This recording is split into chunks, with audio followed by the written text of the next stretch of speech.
TRTSF. I am back here again. It has been a year since our last interview with my friend. Would you like to introduce yourself, sir? Yep. My name is Choccy, and I like to challenge run Dark Souls games. A year of, doing that. Have things changed? Have you moved on, or are you still a, consistent runner? I know the answer to this question, but, just for Everyone out there. Exactly. Yeah. The casuals. Yeah. I'm still consistent at it. Definitely the intensity of it has changed. It's definitely a lot different than it was back then. Yeah. Like, I don't know, the runs I'm doing are just a lot harder than they were back then. I mean, what more are you supposed to do besides, making things more challenging for yourself?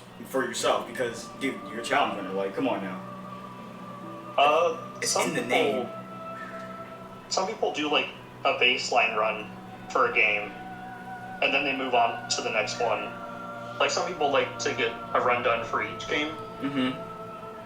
And then I like to just improve a lot at a smaller selection of the games. So I haven't really touched Bloodborne. I haven't really touched Sekiro at all. I've done 2 challenge kills in Elden Ring, but I play it mostly casually. Well, so I just really focus on just the 3 Soul games. Okay. I feel that. Well, it it amazes me. I know I didn't really touch on this, but it amazes me that even after all this time, you don't really think too much about it. It's more so of like, this is something I wanted to do. So it's like as if I look at my passion for interviewing and doing YouTube. Yeah, it might not be as successful as I want it to be, but I've improved, so it counts for something. Yeah, like, you're still working at it. It's just something that I do. Man, because in life, man, that's what we want to do, is improve and stuff. But what really, I know I didn't ask this question, but I think this is a great question. What pushed you to improving? Like was it a talk with somebody that was like, hey, like, maybe you can do better? Or were you sitting at home one day and was just like, shit, I think I could do better? Or you were looking at some of your footage or something like that?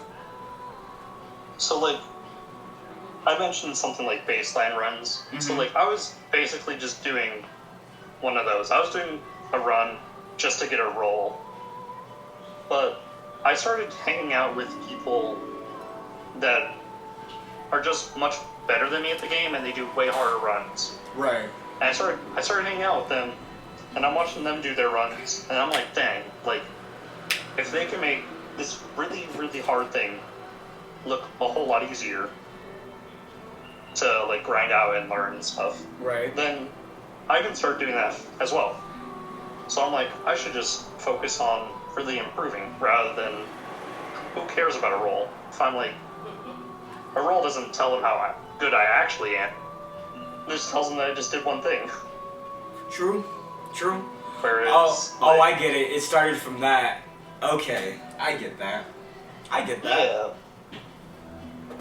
Whereas, my knowledge or, how I'm able to present how much I know on a boss or things like that, that really shows how good I am.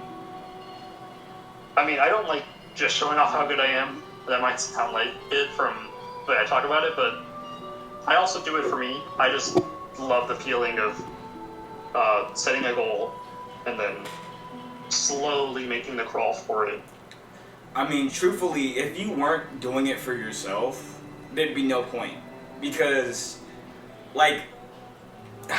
you are a challenge runner. Nobody else. So, yeah. Well, what's the point of being oh yeah, my friend wants me to do it, so he asked me to do it, so I'm gonna do it. Nah, man. That's not gonna give you real motivation. It's not gonna push you to be better than what you were the other day. Yeah, who actually cares if random people on the internet know that I'm better than them at a video game. Literally. It really doesn't matter. What matters is that I have the grit to just push through and get stuff done that I want to get done. That's what matters the most. Yeah. Honestly, like, I felt that way a little bit about my YouTube channel and stuff, and like how I kind of slowed down after like my little switch to like all of the gaming stuff that I'm doing now. Like, you know, I'm trying to sit here and like prove to myself that I'm better than what I see on YouTube. But then, you know, I see on YouTube and it's like I should still be improving. But I mean, it's a mental thing with me. It's a mental thing. Yeah. But then I hang out with people that are better, not at this game, but let's say at Rise, like I was hanging out with people that were generally better than me. Somebody who was playing at 1 health. 1 health, master rank monsters, did not care. They got 1 shot, but they still, like they had just so much pride that they did not care. Came back, was like, yeah, we're gonna finish this. What? You're playing with 1 health. Yeah, okay, and I'm doing the most damage. You right. Oh shit. No, but I feel it like, you know, subjecting yourself, or not subjecting yourself, putting yourself in a place where you feel comfortable. And then, you know, when you feel too comfortable, making goals to, you know, get out of that space of comfortability to be able to learn new things. It's important. Because nobody else, you know, after we got out of school, nobody else is going to do that but us. Like, your parents can't do it, your siblings can't do it. So, you are the only person that is responsible for wanting to improve at anything. After that. Yeah, when you get too comfortable, you don't stay hungry anymore. You don't want to, like, do stuff. You just, like, you're fine. You're complacent. Basically. Just sitting there and being like, yeah, it's all cool right here. But no, that's not how I am with Dark Souls. So funny. That's so funny. Literally the same way about Monster Hunter. Like, I'm a little bit more complacent now because, like, you know, I've been playing. And it's like, I feel like I should give myself a break, but it's like, dude, you literally just, like a few months ago, you just got your capture card so that you can be able to make all this content. Like, it's not a year ago you were making content because it was the first thing you got your hands on. Like, no. Like, you know, I gotta let this settle in for a while and get used to, like, recording my gameplay footage. Yeah. It was a very, like, euphoric feeling to get my first run done. Mm-hmm. I was like when my first run, I only had, like, Gwyn left at the end of it. Mm-hmm. And I was so hyped, because, like, Gwyn wasn't the hardest boss I had to do. So, you know, to me, I was like, okay, if I got through the hardest challenges, then, you know, we're in the home stretch. Like, it's like when you're doing a race, and you can see that the finish line is up ahead. Like, you have a little bit to go, but it's right there in front of you. You just gotta kick and keep going. And it felt amazing when he died, and then I could turn in my run, and it felt great.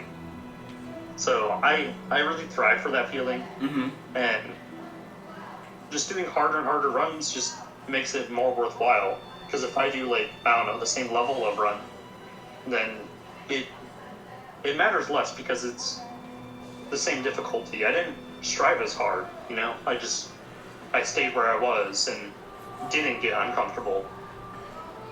Getting uncomfortable is where things actually happen and you really test yourself. That's very true. That is very true, you know? Because in order to do something that you might want to do that you may have never done before is just stepping out of your comfort zone. Being like, you know, I'm going to try this even if I don't like it. But at least at least I'll know I don't like it after I've tried it. Right. But, you know, you can't just be sitting there and being like, I just don't like it. Nope, I don't like it. Yeah. What are some questions that I have? Well, one that I feel like would be a great question is, meaning, purpose. No, we talked about that. It's thrill. Crap.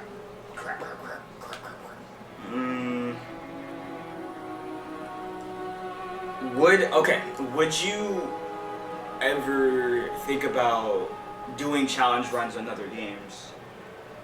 Has there been any game that you've taken a liking to that you may like even just have a thought about having Like doing a challenge run outside of Dark Souls FromSoft games? Okay. There was a game that I played pretty recently. It's called Bloodstain, Ritual of the Night. It's a Metroidvania, and I had a lot of fun with it, playing through it casually. But it actually has like an insanely hard challenge run mode.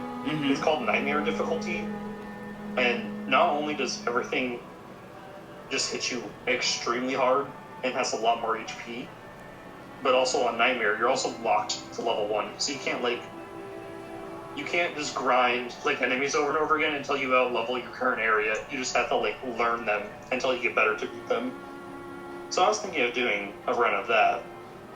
And there's also Hollow Knight. I've also enjoyed a bit of Hollow Knight, but I've only played it casually. I haven't really gotten into like the pantheons and stuff, but I did most of the game outside of the pantheons.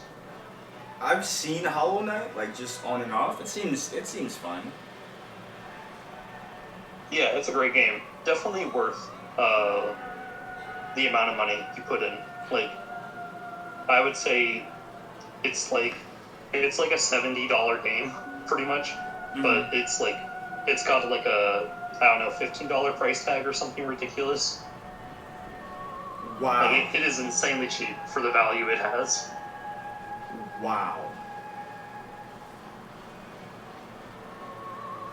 that's interesting. Yeah, because I don't know. I think it's just great to think about other things that you might want to do. So, Oh, I think it would be good for you to talk about your biggest hurdle, like that one boss that made you feel like I'm in a wall right now. Let's talk about that, because I know exactly what you're gonna go on to, but I think it'd be great to talk about it. It was my champion Gundyr, Max and Jean, no sprint, no rings. Yes, insane. I did Max and Geno sprint with rings, but the rings help out a lot. They pretty much like over double your damage because you can use much stronger weapons, and you use a better damage type as well. So yeah, it just does a lot more damage to him and makes the fight a lot shorter. But the no ring skill, there is no like there really isn't a whole lot of like. Sometimes you can there's kills you can brute force. Sometimes you can just get lucky with a boss, and they can just kind of let you wail on them with certain attacks or like openings. Right. But not with Champion Gundyr.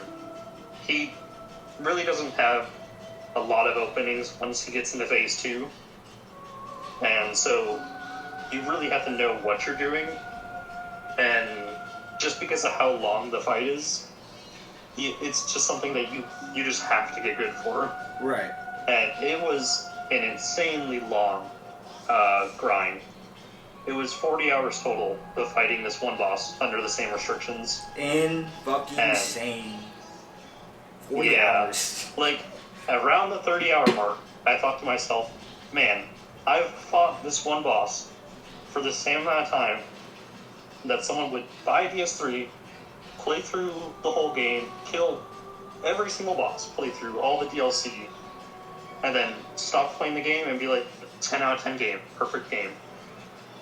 I've spent that amount of time fighting one boss. And that's the type of shit that drives people crazy.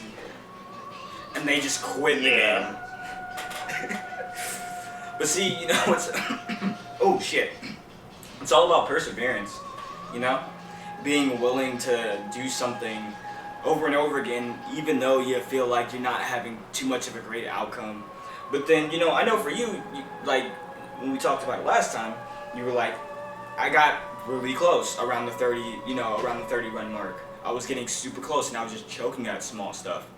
And like, you know, it happens. It just happens. Yeah, I was just missing like one little bit about the fight. Like I knew about it, but my reactions to one of the things in the fight just wasn't there yet. Right. And so it was causing a lot of like hardship with this boss.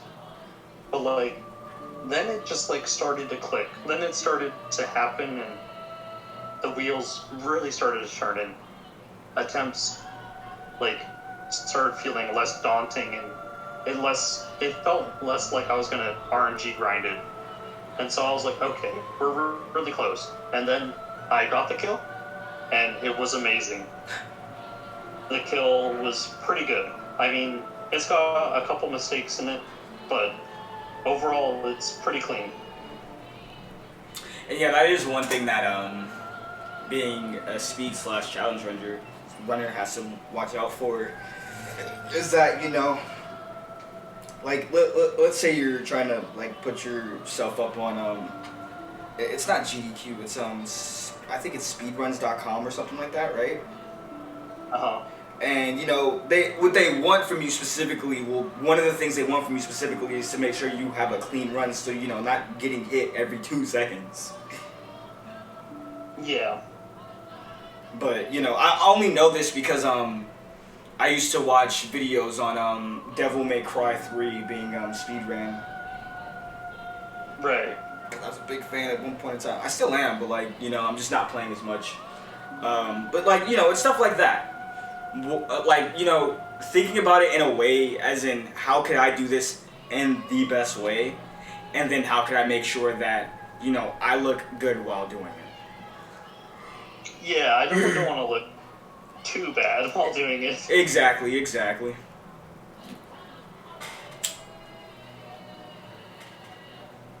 But yeah, no, that fight was a dogfight and a grind. Like I had to really crawl my way towards it. I think up until that boss, I've never spent more than 20 hours on a boss. That's still a lot of time and dedication. That's, yeah, like 20 hours is no joke, but to go from spending 20 hours max on someone to literally double, that was an insane grind. Like, and I got it done. I'm like, man, to be to the end of that and just be sitting there like, holy shit, like I did that. I fucking did that. Like, that's me. There was another kill I recently got that I just started cheering when I got it. Like, who? It's Throne Defender and Throne Watcher with the broken straight swords. Insane. It's a really nasty duo fight. Non-upgraded broken straight swords? No, they're upgraded. Oh, okay. So at least you're doing something.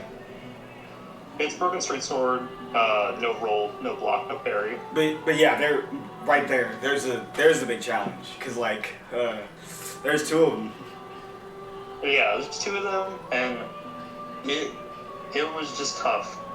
Oh man, I got really good at it really quick. Man, I want to ask you, like, how was your strat? Like, how did you take it down? Like, you know, because going about it without rolling and just having to worry about, you know, not just have to worry about, but have to worry about positioning and like where you're at specifically. Like, how, you know, how did you, like, when I think about that and I think about having to do that, like, it just seems like you were saying, impossible.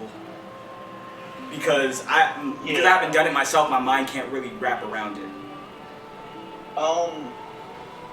So the thing about no roll is probably when people first look at it or think about it without really knowing how it works, they probably just think it's like a lot of strafing, which, yeah, that's how you dodge most things. But there is a lot of like AI work that you have to do while you're doing no roll. You have to know what ranges a boss wants to respond with what attacks, how a boss looks when they're about to attack you with something, and where you have to be to exactly like run to the position to dodge it. Right. Things like that. Like, it's a lot of AI work, and you just have to get the muscle memory down to like dodge attacks the same way, so you can punch them the same way.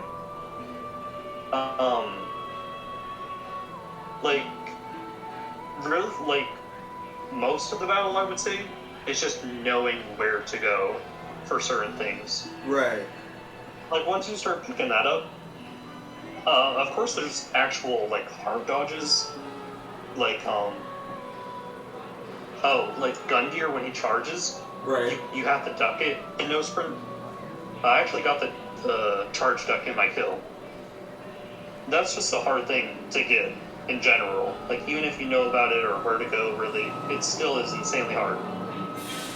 But a lot of no roll is, it's not free to get, but when you know the direction to run for what attack, then you have most of the battle already done. Okay. So I would say it's just a new way of playing the games. Like, it's so weird for me to look back on casual kills and watch people full attack. Like, in my head, I just like think about how, oh, you could just render to that real quick. You can get so much more punishes that way. But see, like, okay, imagine it like this, because this is a little bit more digestible. Imagine me playing, right? And then you seeing something I did, and then you saying exactly that. Like, you could have had a lot more punishes. I wouldn't know that personally because I haven't spent as much time.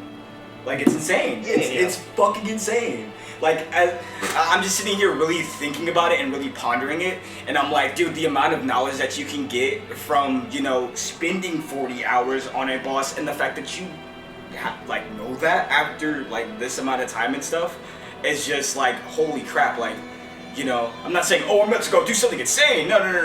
I'm just very impressed.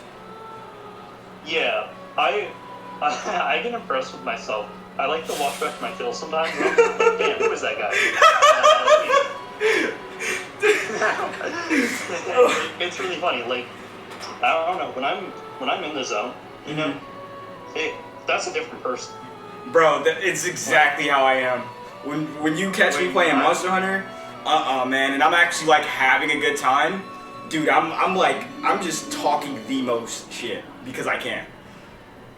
Yeah. Like, when I'm actually fighting the bosses and stuff, it feels natural. It feels what I should be doing. Exactly. And then I watch back my kills, man, I understand what's going on. Like, I still know all the tips and tricks and whatnot.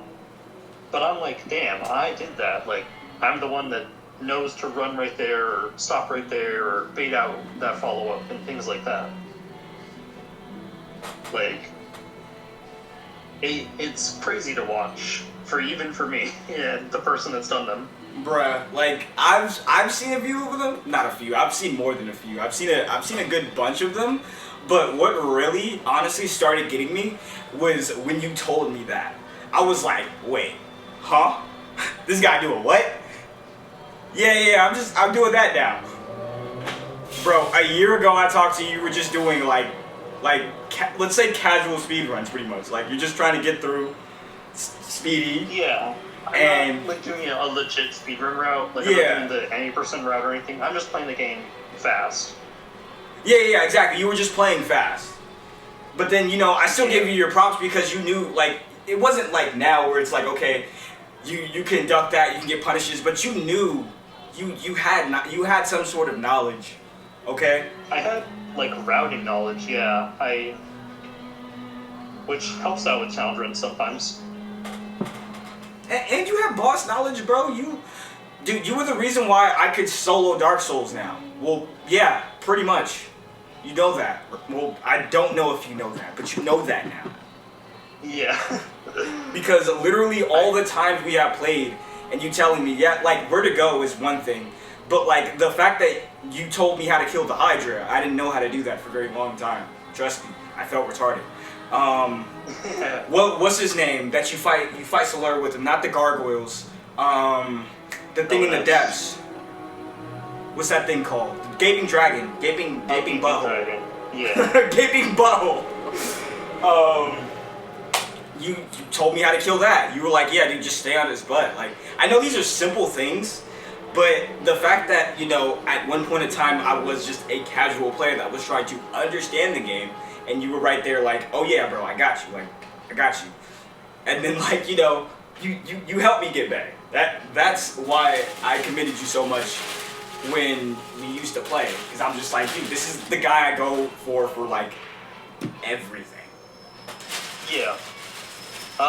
Dark Souls 2 has a thing like that. There's a boss who's called Ancient Dragon, and most people don't know that if you just go to his back toes, he just can't really hit you there. Are you serious? I tried killing him on like the last run I did on Dark Souls 2 because I went that giant soul, so I didn't have to really fight Vendrick. Yeah, it didn't go well. I literally looked like everybody else who fought him. Yeah, there's like a lot of people that don't know that he is one of the easiest bosses in the game, and it is like an insanely simple trick that it's really cryptic. So like you either you know or you don't. Basically, it's unfortunate that it is that way, but you know sometimes that's just how no roll feels.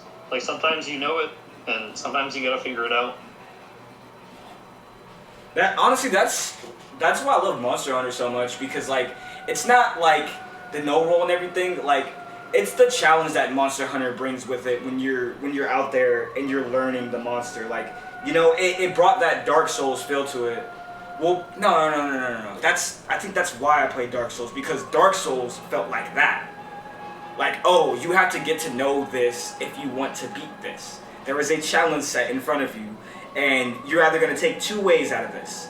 You're either going to be cheap about it, which I was, and I have no shame in my game. I gamed well. Or, you know, you're going to take your way, where it's like, I'm going to sit here, and I'm going... Well, I'm not even going to lie, I've had a few moments, I think in Bloodborne, Sekiro bro, I had to beat Sekiro. That is the one game where I had to struggle.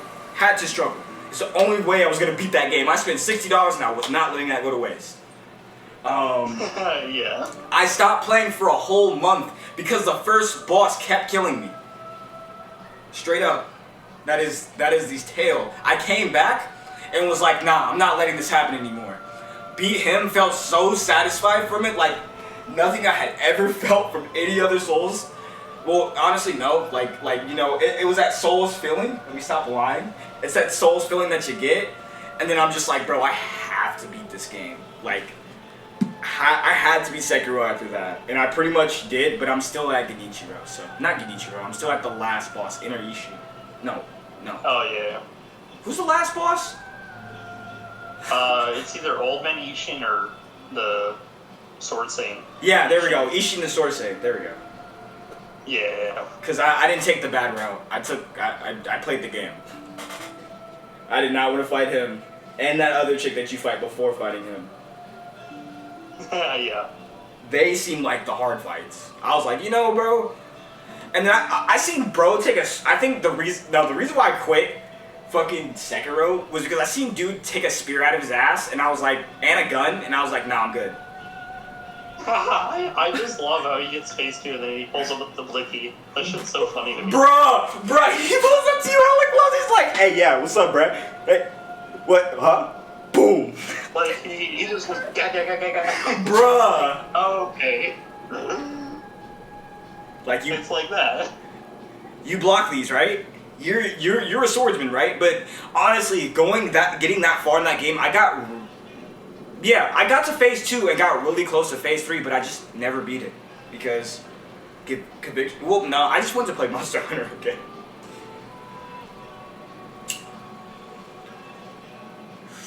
But let me move off of that. Let's get back on to. I know I had you explain this to me earlier, but you probably will be able to remember this, hopefully.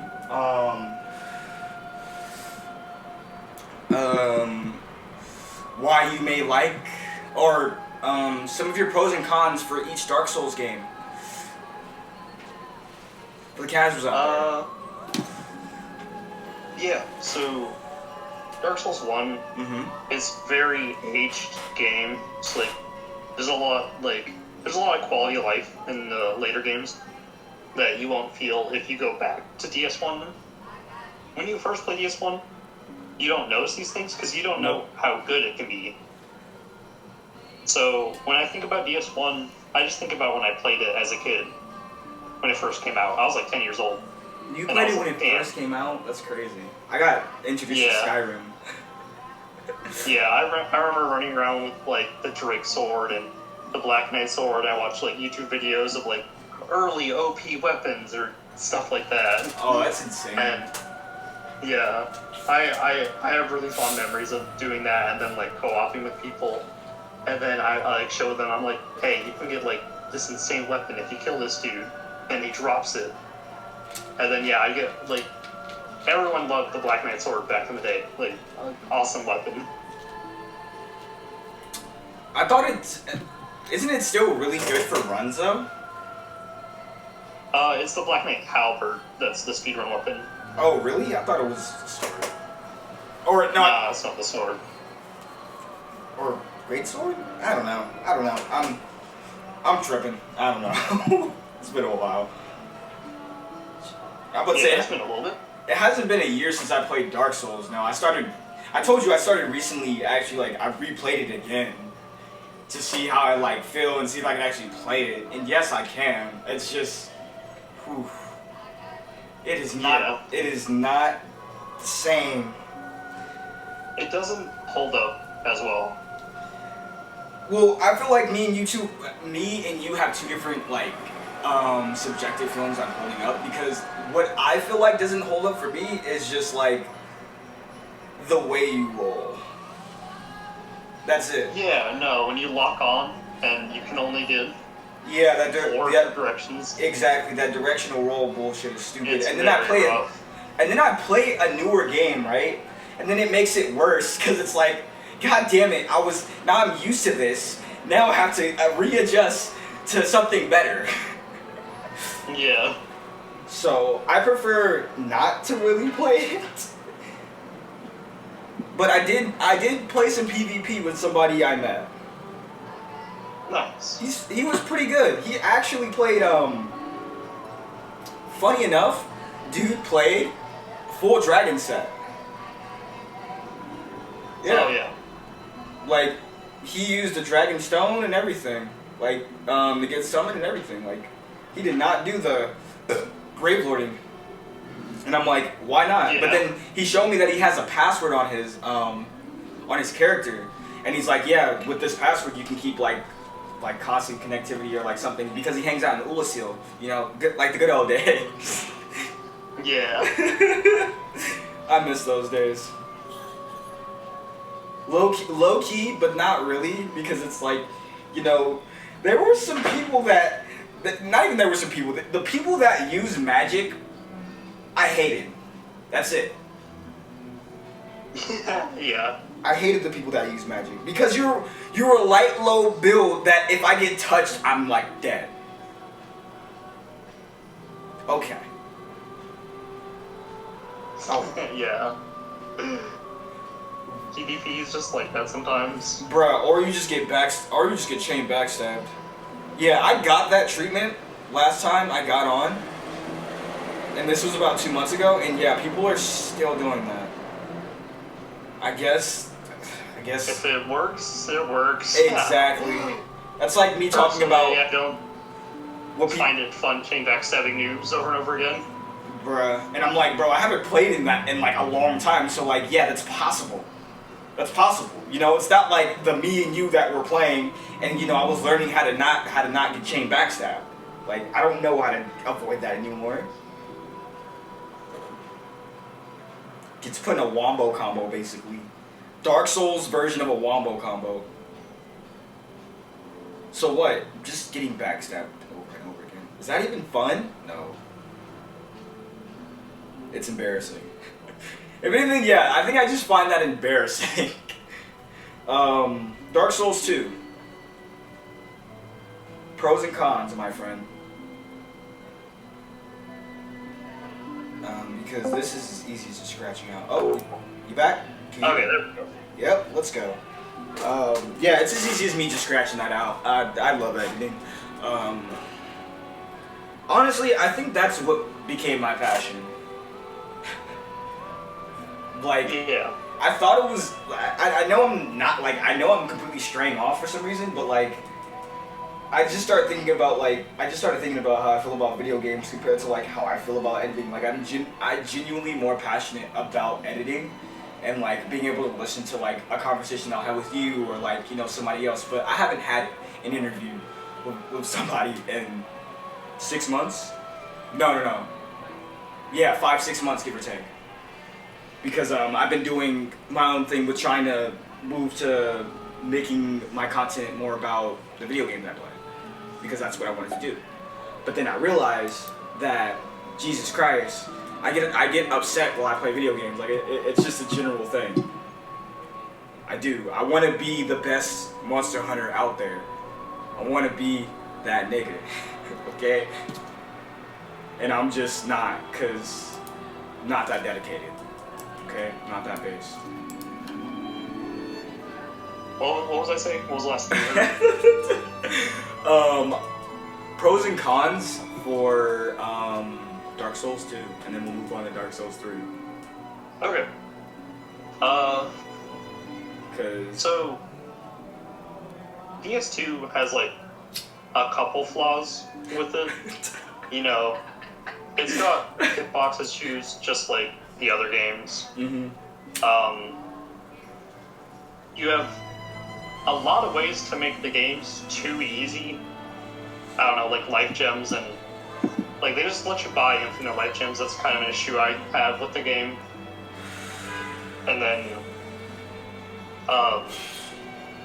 it kind of sucks that scaling isn't as good either.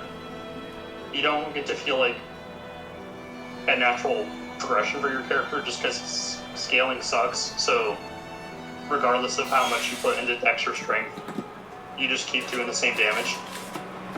So that's like the cons of it. Mm-hmm. But the pros are DS2 tried a lot of things. That worked. And I mean, some of them kind of suck, or suck in execution, but I love all the ideas that DS2 had. Bonfire aesthetics and just being able to revive bosses, that is really cool. And you still can't really do that in any of the other games. I mean, I think you can do that in Sekiro.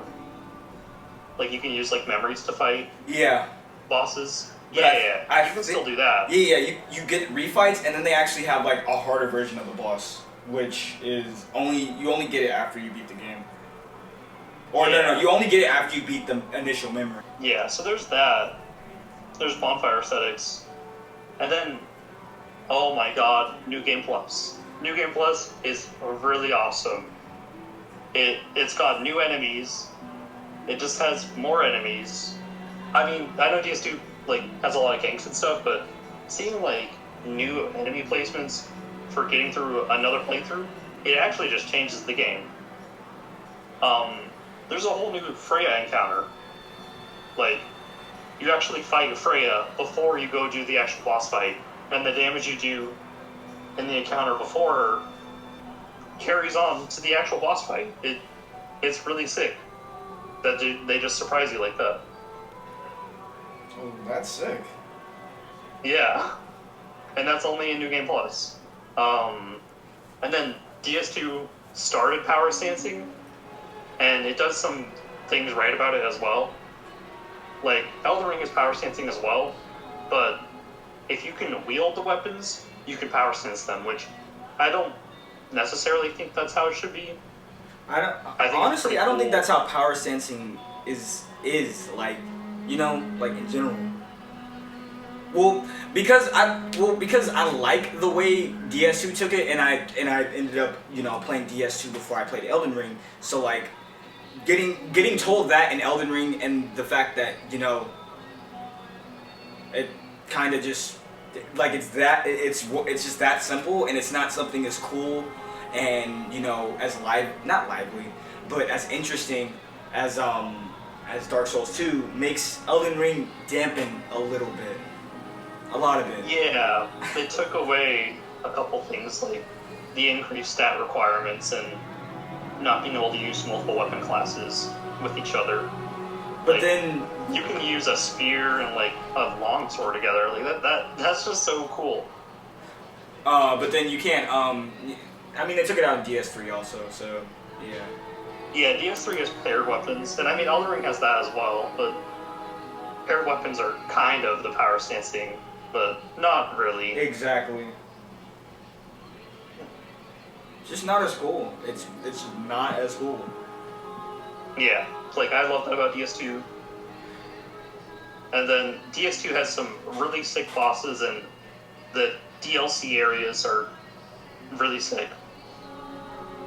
And that is one thing we can disagree on, because I hate the DLC of that game. I love the base game, and getting to the base game, I just love it because it's just like it's a challenge, like gang squads all day. But like the reason why I was content with playing it was because that was where the challenge lied. It's like it wasn't about me leveling up or anything like that. No, it was about me actually just getting through it in general. Like, yeah, would I have the mental fortitude to be able to deal with left, right, and center? Enemy. Just getting through the struggle, yeah. Yeah, like as sucky as it sounds, like it's a challenge. Like if there's no challenge, what's the point? Very true. But yeah, that's what I love about DS2. All right. And then DS3. DS3. So DS3, it's really cool to challenge run. Honestly, I haven't messed around with the areas too much because I just kind of use cheat engine and teleport through them. Right. Because, you know, I only really care about the bosses. I just want to see how the boss quality is. Right. But it has really complex bosses and really cool,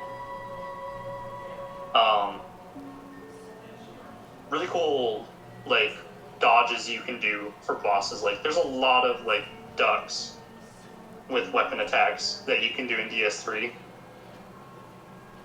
And yeah, you were telling me about that with the Champion Gundyr fight, right? Where there's a certain Oh yeah, there's one dodge that is just insanely hard, and like I just can't get over how hard it is, because most of the time if you see it, it's probably just gonna kill you. Like, unless you duck it, and that's just something you have to get good at.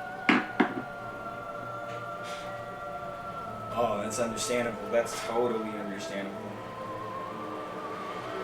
It's crazy because, like, you know, I can pair the two games so much. Like, I know that Monster Hunter is just a totally different feel and all that stuff, but like, you know, the similarities in you know in just the boss structure, like in the boss format, let's say that, because, you know, monster is just another word for boss that you go out and fight. And yeah, you know, it's just done a little bit differently, like, you know, but you can still make that comparison because of the fact that it's a challenge. Like, you have to overcome this, and, you know, it's gonna take you however long it's gonna take you, and then you're gonna be satisfied. Like, but no, not you're going to be. Are you going to be? Because that is the true, like, reason that is going to keep you on this game, or make you leave the game. Because if you're not satisfied after doing that, like, whether or not it being hard, the only reason why I play Generations Ultimate right now is because me and my friend, he currently doesn't play with me anymore, sad. He quit because he just didn't. Unfortunate. He did not want to let me just help him because I could have just helped him. And then, but he doesn't like the way the light is, so I completely understand. But okay, so the main reason why I play is because of the fact that I got that game with my friend. Well, he got it for me, and we decided, hey, like, we're going to go against some hub stuff at the beginning of the game. As soon as we were able to play with each other, we had no upgraded equipment. We had no more than 15 defense. Like, when you consider that, and hub and village are two different things. So village is not like the monsters have less health, so that, you know, it scales for one player, right? And hub, it scales for 4. So, but in Rise it's a bit different where they changed it to where it actually does scale for one player now. But it does depend on how many players you got. Yeah. But in old gen it's not like that, right? So they're just straight up harder. Yeah. Yeah. Me and my friend, we decided we're gonna do this, right? We die so many times. I'm like, bro, we probably have to do village. He's like, nah, bro, we got this. I'm like, you know what? I'm gonna believe it. And then we got through our first monster. I think we got through in like 2, right?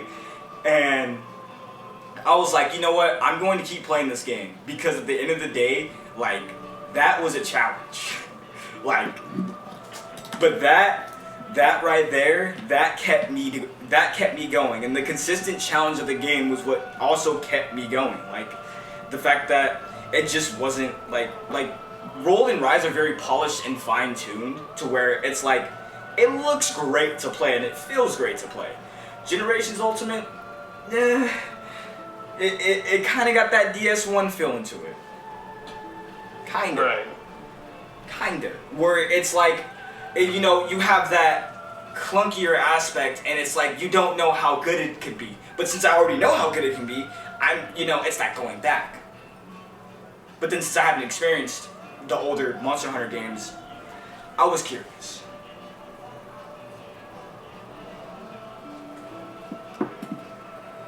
Apologies, okay? I apologize. Oh, no, you're good.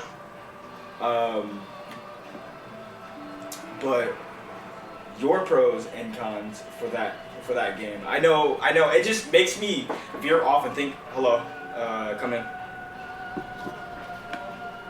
1 second.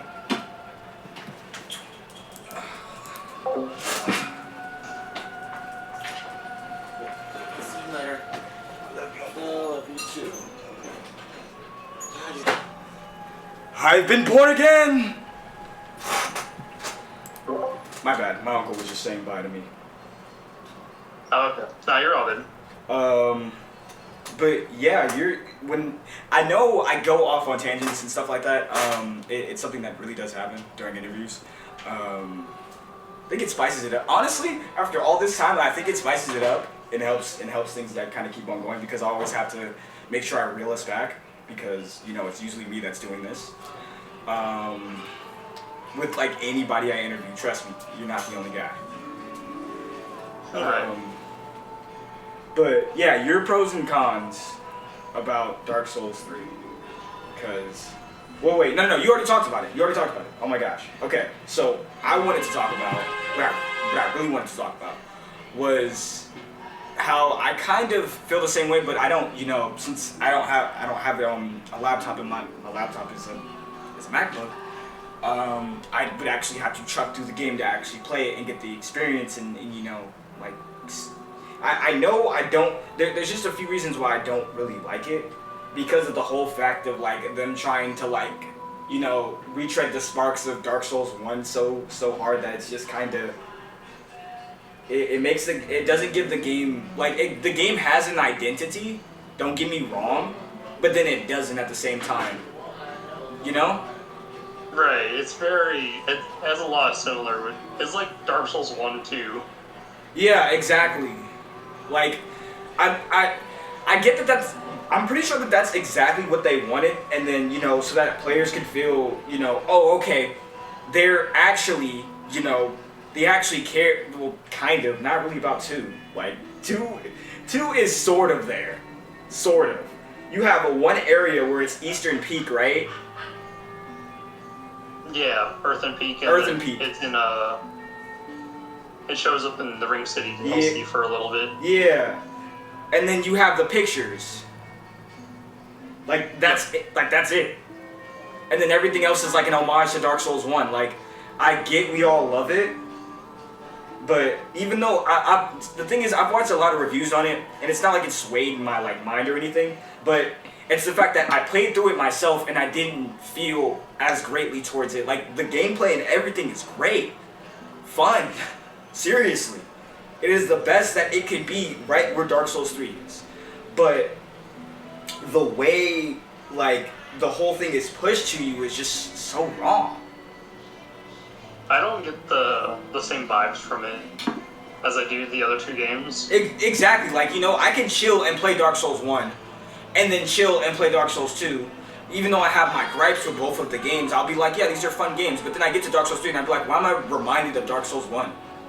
Why? Dark Souls 3 feels very video gamey, and for Dark Souls 1 and 2, I feel like I'm going on the adventure. Exactly. Instead of being taken on it. You know? And then being retreaded through an adventure. Like, when I first did it, okay, I was having so many moments where I was like, oh my god, like, holy crap, this is Anne Orlando. Like, you know, I had those moments. Great. But then I played through it again, and I was like, wow, it's Anne Orlando. Yeah. Oh my god. Man, they did not do Anne Orlando a service. No, man. And then you guys do that to Gwendolyn? You do that. Yo, okay. Like, the lore is great. The lore for Dark Souls 3, honestly, is lovely. It's great because it all fits. It all fits besides the small things with Aldridge and the Deep. Yeah, there's some things that are very just inconsistent, where it just doesn't make sense. And then the Ring City kind of like doesn't make sense, but is it the Ring City? No. Yeah. Is it what's the second DLC? Yeah, that's the Ring City. Okay. Because I'm thinking of the first one. I'm thinking of Ashes of Ariando. Yeah, see? And another reminder to Dark Souls 1. Come on. I'm not saying the game is bad. Like, it's so great. But it's like, god damn it. I think that's really funny. Because, like, as a kid, when I went through, what's it called? The Painted World of Ariamis. Going through that feels like a DLC. Like, you have all these new enemy types and stuff. Bruh. And obviously, it's just a new area, but I don't know, it's completely disconnected from the rest of the world. You're literally just inside of a painting. And then the DLC ends up being a prequel to the world. Which just works. It just works. I don't understand how it works. And then I think it's really because of the fact that we're being reminded of something instead of it creating it. Like, it's literally what I was saying. It's not creating its own identity. So, you know, I get that it's already had foundations set up, but like, then if you guys are gonna do that and then talk about a bunch about Dark Souls 1, let's give Dark Souls 2 a little bit more love. Like, a little bit. Right. Because, yeah, I think, like, some of the videos I've watched even said there's, like, nothing that really, like, talks about it in, like, descriptions of even items. About what? Dark Souls 2.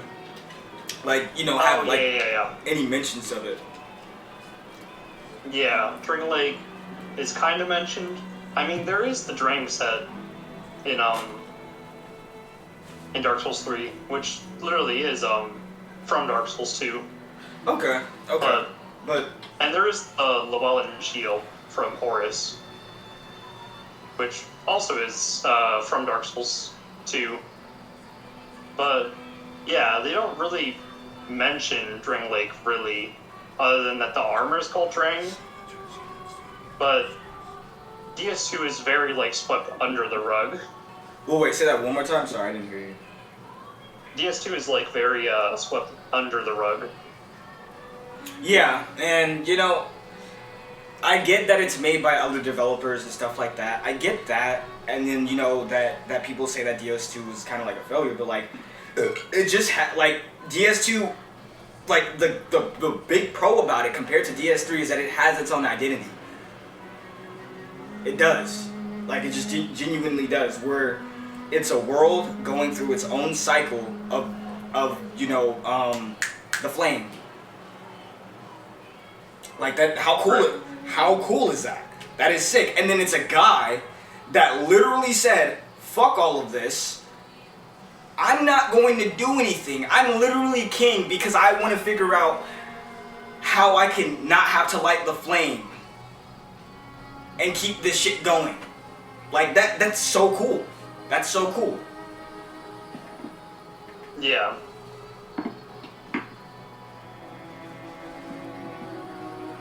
Dark Souls 2 is very cool, and it's a very awesome standalone game because it kind of does like distance itself from Dark Souls 1. But then that's what makes it so much better. Like, you know, like yeah, okay, we have areas that don't really connect and stuff like that are inconsistent. That's fine. That's fine. That's something that I can like overlook because of the fact that there's so much of Dark Souls 2. There's a lot of it. You go through way more areas than you did the first game, way more, and then you have so much more options to get to like a lot of the areas before you start getting mid to late game, where things start becoming a little bit more direct. But you know, in the beginning, like you have a lot of options. Like it's Dark Souls 1, but then it plays out the way it does. You have some bosses that are considered to be easier, and then some places that are considered to be easier or may have better stuff that you might want to get earlier. Like Dark Souls 2 is that game where you're like, okay, yeah, I do have those gripes, where it's like, okay, like there's certain things I don't like, but you know, Dark Souls 2 doesn't make me feel like I'm thinking about Dark Souls 1 or Dark Souls 2 when I'm playing it, you know. I don't feel like I'm playing another game as I'm playing said game. Right. Because of how good the world is and how immersed I get when I start playing the game. Like I love playing Dark Souls 2 when I actually feel like playing it. Because it's a good game. It's better than Dark Souls 1, I give you that. But, you know, yeah. I do have my personal biases for Dark Souls 1 and my own gripes about Dark Souls 2 there's just certain things I don't like the one area that everybody doesn't like. Well, 2, because it's Iron Keep and what's that area with all those fucking mages? Shrine of Amon. Yeah, that. Woo! Oh, I remember you first getting me through that. It was so funny. Yeah. Because you're just like, yeah, dude, you gotta watch out for dude. I'm like, how many dudes are there? A lot. That guy. Yeah, and then there's 5 guys hiding right there. Yeah, don't worry about that. Oh my gosh. Talking for the time. See you try to run through it. Because, like, yeah. we were doing that stupid co-op playthrough. And then, you know, you were just trying to run through it real quick. And then you just got backstabbed to death. Like you did get backstabbed, but like, you know, they just jumped you, bruh.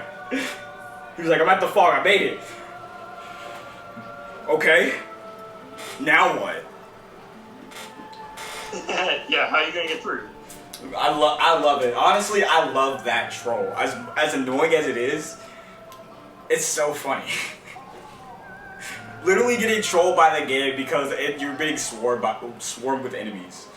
I mean, I was considering, you know, being like, hey, like Vanilla Dark Souls 1 is better because of the fact that it doesn't have as much, you know, enemies and stuff. But the fact that, you know, Dark Souls 2, Scholar of the First Sin, just goes balls to the wall and just completely says, yeah, we're gonna just overlevel you, buddy. If you play the game, it's so fun. Yeah.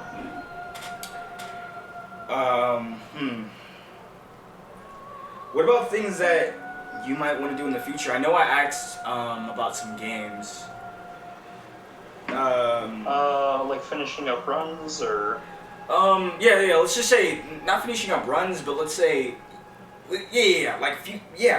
multiple things. Finishing up runs, games that you might want to play, that aren't Dark Souls, and that doesn't even have to be completely centered around challenge running and stuff. Like gamer talk. Right. If I had like an actual PC with like some actual storage space, I'd really I want to play like Borderlands 3. Don't. Because I love that franchise. Don't waste your money and your time, bro. Please don't. I have to try it for myself. I am a hard lover of this game. Okay, I grew up with Borderlands. I know how you feel, bro. I know how you feel, and I would not want you to waste the money. If you do, you do. But just know I told you that you did, so that when you do, okay, let's say if it's this $10, if it's on Steam for $10, okay, grab it. I don't care. Do not pay $60 for that game, okay? Yeah. Jesus, it's not worth it. It's just not as good as the first two. Like, it's the Dark Souls 3 thing, where it's like it's not as good as the first two, but it's not like it's reminding me of the other games. It's more so of like, why am I running most of the time while getting dialogue thrown in my ear? Why am I not killing things? Why am I not playing game? Yeah, thank you. Exactly. That's how 3 kind of is, and it's sad because my friend got it. Not like he got it when it first came out, and I watched him play it, and I'm like, I will never touch this game. I love Borderlands to the death of me, but I will re-download Borderlands 2 on my Switch before I play that game. Right. It's more worth it. I mean, don't get me wrong, it looks great. Like, beautiful. But it's just not satisfying. Like, the vault monsters aren't... Because, like, you're supposed to go to multiple worlds and fight, like, different vault monsters, and you only fight 2. You fight one tiny one, and then one big one that's like a show fight. Like, that game had some rushed development.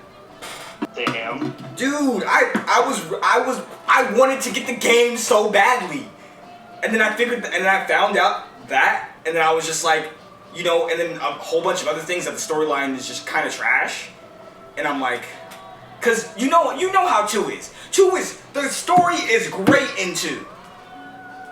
It's amazing. God, I love Handsome Jack. Dude, come on! And the prequel, come on!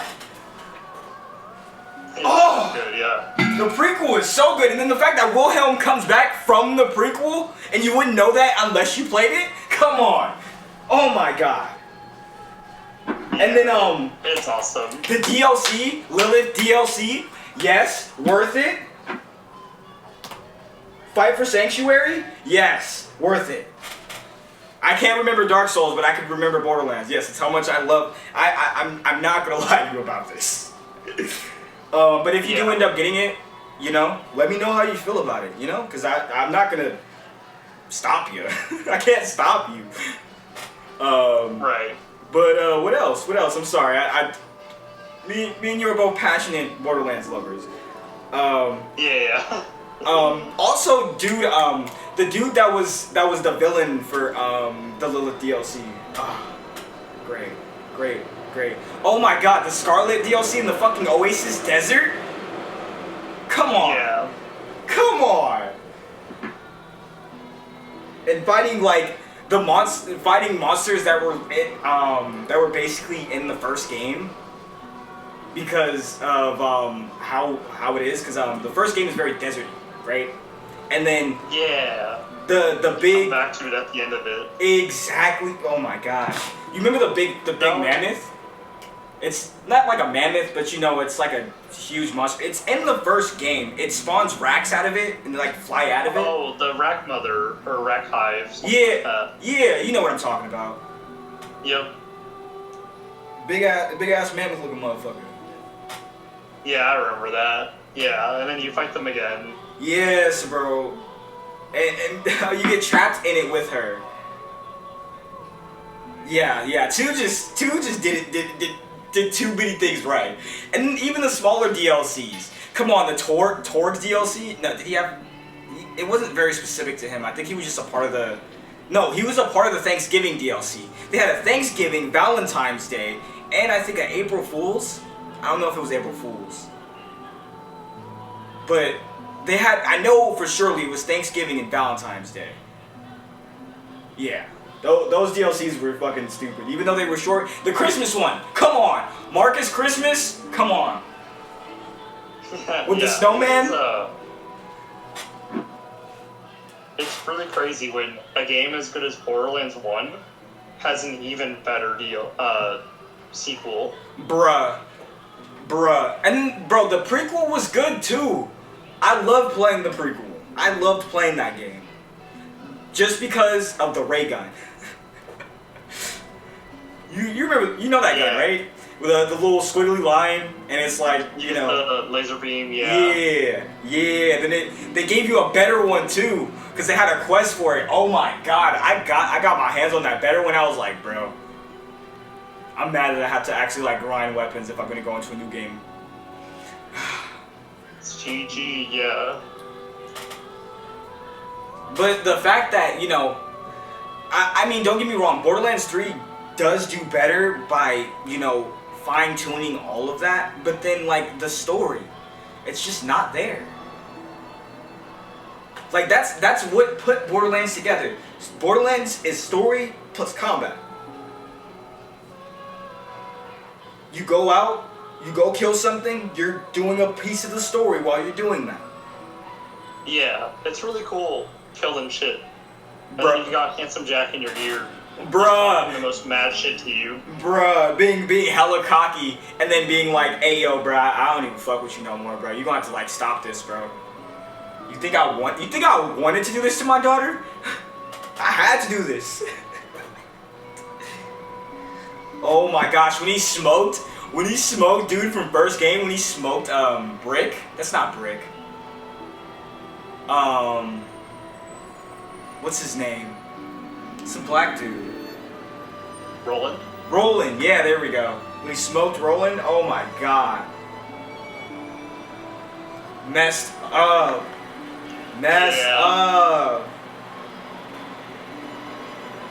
Sitting there. Fucking, and then straight up to Lilith, she said, I'm gonna what? And then fucking locked her shit down. Said, you ain't gonna do shit. Yeah, I love that game. And then he said, I'm grabbing her. Bye. Bruh, and said, yeah, kill the Vault Hunter. Kill him. Literally, was gonna use Lilith to just kill us. Like, yeah, 2 was just... to nut bust. Oh my gosh, the Dragons DLC, the fucking, Bunkers and Badasses DLC. Yes. Tina's Tiny Wonderland. I think that's what it's called. Yeah. Yeah, it's... Borderlands 2 is great. Borderlands 2 is just infamous, man. You get me on that, and I'm just talking for days. But yeah, I feel that I feel that it's insane that even after all this time, you know, you're still all about, you know, what you do, your runs and stuff. Yeah, it's really enjoyable for me. Right now, I'm doing Dark Souls 2, Broken Straight Sword, no roll. No roll. And then Dark Souls 3, I'm doing Max New Game, no roll. That's insane. Yeah, they're both really hard runs. It's a lot of work to keep up with them.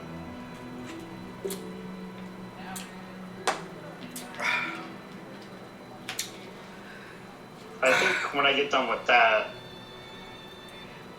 or if I finish those 2, I do have like +0 no roll started for like DS2. So I think I'll probably like try and finish that as well. just so I could compare like the two low damage options in like DS2 that are still pretty viable. Like they're called low damage, but I don't know. Your Melfin boss is less than 2 minutes still, so they're not long fights.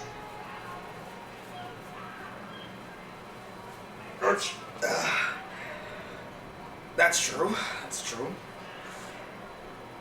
I mean, but you know, if you're doing a standard amount of damage, and you actually have good knowledge of the fight, you know that fight's over.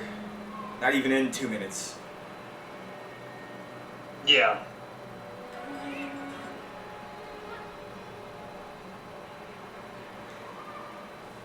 That's insane and exciting. I will be looking out for that. I will make sure to link your YouTube in the description of this when I get finished editing and I do all of the little quirks and stuff that I do before posting Yeah. this. You can take all the time you want. Oh, It's just cool to do this again. bro, honestly, I was just not waiting, but I was just, you know, hoping that you would be willing to do this again, because I'm like, dude, like, you were already super knowledgeable in the past, and you were already, like, you know, putting yourself out there by doing, you know, videos on your runs and stuff. Like, it takes a lot to do that. Yeah. Because I sit around and I'm like, yeah, I have to record for, you know, being able to post these videos on Monster Hunter, but like, you know, I sit around and think to myself, you know, do I really want to do that? Yada. Like, you know, I have a whole self-conscious issue about it, but you know, being just the willingness to be able to just put yourself out there, I think is an awesome thing. Yeah, I definitely don't like I don't know what's called. Like I don't look down on anyone Yeah. that does it as well. And I fuck Because with that. it's just a grind. Exactly. That's all life is. It's just a grind. But it was great talking to you, man. I'm glad I got to get this interview with you. Yeah, man, it was great. This is TRTSF here with, well, not here, but departing with my homie. And I am out.